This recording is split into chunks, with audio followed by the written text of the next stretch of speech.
ప్రజాప్రభుత్వం కూటమి ప్రభుత్వం ఆంధ్ర రాష్ట్రంలో దాదాపు నెల రోజుల పరిపాలనలో ఇవాళ చాలా స్పష్టంగా ప్రజలకి ఒక నమ్మకాన్ని క్రియేట్ చేసే విధంగా ఇవాళ ప్రభుత్వం అడుగులు ముందుకేస్తూ ఉంది. మరి అందులో భాగంగా ప్రతి వారం, ఎందుకంటే గత 5 సంవత్సరాలు ప్రజా గోడు పట్టించుకున్న పరిస్థితి లేదు. ఏ నాయకుడు అందుబాటులో ఉండేవాళ్ళు కాదు. సొంత వ్యవహారాలు, సొంత పెత్తనాలు, సొంత ఆదాయాల గురించి చూసుకున్నారు తప్ప ప్రజలు ఏమైపోయారో, ప్రజా సమస్యలు ఏమైపోయినాయో, ప్రజలు పడుతున్నటువంటి ఇబ్బందులు ఏంటో కనీసం వాళ్ళు వచ్చి చెప్పుకుంటాకి, గోడు చెప్పుకుంటా కూడా వినే పరిస్థితిలో ఆనాటి నాయకులు లేరు. కానీ అలాంటి పరిస్థితి ఉండకూడదని చెప్పి ప్రతి వారం శని ఆదివారాల్లో ఒకరోజు ప్రజా దర్బార్ ద్వారా ప్రజల నుంచి అర్జీలు స్వీకరించి ఆ సమస్యలు ఎంతవరకు పరిష్కారం అనేది ఎప్పటికప్పుడు వారంలో ప్రతి వారం కూడా మానిటర్ చేసే విధంగా మేము ఏర్పాటు చేసుకోవడం జరిగింది. మరి కింద వారం స్టార్ట్ చేసాం. దాదాపు 300 మంది పైన లాస్ట్ టైం వచ్చారు.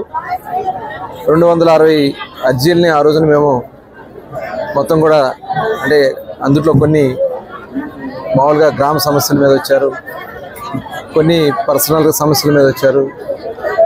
ఇలాంటి సమస్యలన్నీ కూడా దాన్ని సెగ్రిగేట్ చేసి డిపార్ట్మెంట్ వైజ్గా రెవెన్యూ కానీ, పోలీస్ కానీ, అలాగే మున్సిపల్ సమస్యలు కానీ, టిడ్కో ఇలాంటివన్నీ కూడా దాన్ని చేసాం. రెవెన్యూ అన్నీ కూడా ఇమీడియట్గా స్పాట్లో పరిష్కారం అవ్వగలిగినాయి. పోలీస్ డిపార్ట్మెంట్తో మాట్లాడి పరిష్కారం చేయగలిగినాయి. దాదాపు ఒక 100 సమస్యల్ని అదే రోజు పరిష్కారం చేసాం. మిగిలిన 167 సమస్యలు కూడా దాదాపు డిపార్ట్మెంట్ల వారీగా, దాంట్లో దాదాపు 15-20% ఆన్లైన్ వెంటనే ఇమీడియట్గా స్పాట్లో అయిపోయినాయి. మిగిలినవి కూడా డిపార్ట్మెంట్ల వారీగా పంపించడం జరిగింది. ఎందుకంటే మెయిన్ టిడ్కో ఎక్కువ ఉన్నాయి. టిడ్కో సమస్యలన్నీ కూడా ఇవాళ ఎందుకంటే స్టేట్ వైడ్ ఒక పాలసీ నిర్ణయం తీసుకోవాల్సింది ఉంది. దాని మీద ఒక మంచి ఆలోచనతో చంద్రబాబు నాయుడు గారు పేదలకి సొంత గృహం, అది కూడా అత్యంత ఆధునికమైనటువంటి బిల్డింగ్ కడితే జగన్మోహన్ రెడ్డి గారు 5 సంవత్సరాలు ఆ ఇల్లు ఇవ్వకుండా చేసి చాలా అస్తవ్యస్తం చేశారు. కొద్దిగా అది సమస్యలు ఉన్నాయి. దాని మీద ఒక పాలసీ నిర్ణయం తీసుకోవాల్సింది. అట్లాగే ఇచ్చినటువంటి కాలనీలో కొన్ని ఇళ్ళు ఇచ్చారు సెంటు భూమి అని చెప్పి, దాని మీద కూడా ఒక నిర్ణయాలు తీసుకోవాల్సింది. ఇవన్నీ కూడా పైప్ లైన్లో జరుగుతూ ఉన్నాయి. వాటి సంగతులు చూసుకుంటూ వస్తాం. ఇప్పుడు ఇమ్మీడియట్గా ఈరోజు కూడా దాదాపు 450 మంది ఇప్పటికి రిజిస్ట్రేషన్ చేసుకున్నారు. ఎంత లేట్ అయినా అవన్నీ కూడా తీసుకోవడం జరుగుతుంది.